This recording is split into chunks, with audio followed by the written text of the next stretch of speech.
കേരളം മാറുകയാണ്. നാടെങ്ങും UDF തരംഗം അലയടിക്കുന്നു. UDF വരുമ്പോൾ പിൻവാതിൽ നിയമനങ്ങൾ ഇല്ലാതെയാകും. ജനങ്ങൾക്ക് മന്ത്രിമാരുമായി നേരിട്ട് ഇടപെടാനുള്ള സൗകര്യമൊരുക്കും.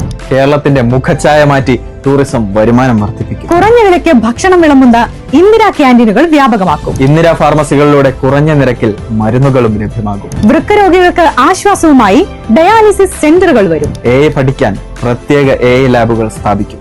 വിദ്വേഷം പ്രചരിപ്പിക്കുന്നത് ഏത് കൊലകൊമ്പനായാലും അഴിക്കുള്ളിലാകും. സംസ്ഥാനത്തെ ലഹരി മുക്തമാക്കും. തകർന്ന റോഡുകൾ 48 മണിക്കൂറിനുള്ളിൽ ശരിയാക്കാനുള്ള എമർജൻസി റെസ്പോൺസ് ടീം വരും. ആശാ വർക്കർമാർക്ക് 2000 രൂപയുടെ പ്രത്യേക അലവൻസ് അനുവദിക്കും. തെരുവുനായ ശല്യത്തിന് ശാശ്വത പരിഹാരമാകും.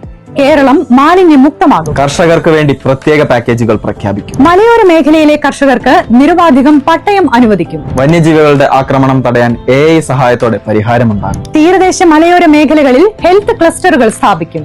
സ്ത്രീകൾക്കും കുട്ടികൾക്കും വേണ്ടി ഷീ ഹോസ്പിറ്റലുകൾ വരും. സാധാരണക്കാർക്ക് വേണ്ടി 25 ലക്ഷം രൂപയുടെ ഹെൽത്ത് ഫസ്റ്റ് ആരോഗ്യ സുരക്ഷ നടപ്പാക്കുന്നതോടെ ചികിത്സാ ഭാരം ഇല്ലാതാകും. ആരോഗ്യ മേഖലയിലേക്ക് ബഡ്ജറ്റ് വിഹിതം വർദ്ധിപ്പിക്കും. ചെറുപ്പക്കാർക്ക് സംരംഭം തുടങ്ങാൻ പലിശരഹിത വായ്പ ലഭ്യമാക്കും. പഠിക്കുന്ന പെൺകുട്ടികൾക്ക് പ്രതിമാസം 1000 രൂപ സാമ്പത്തിക സഹായം.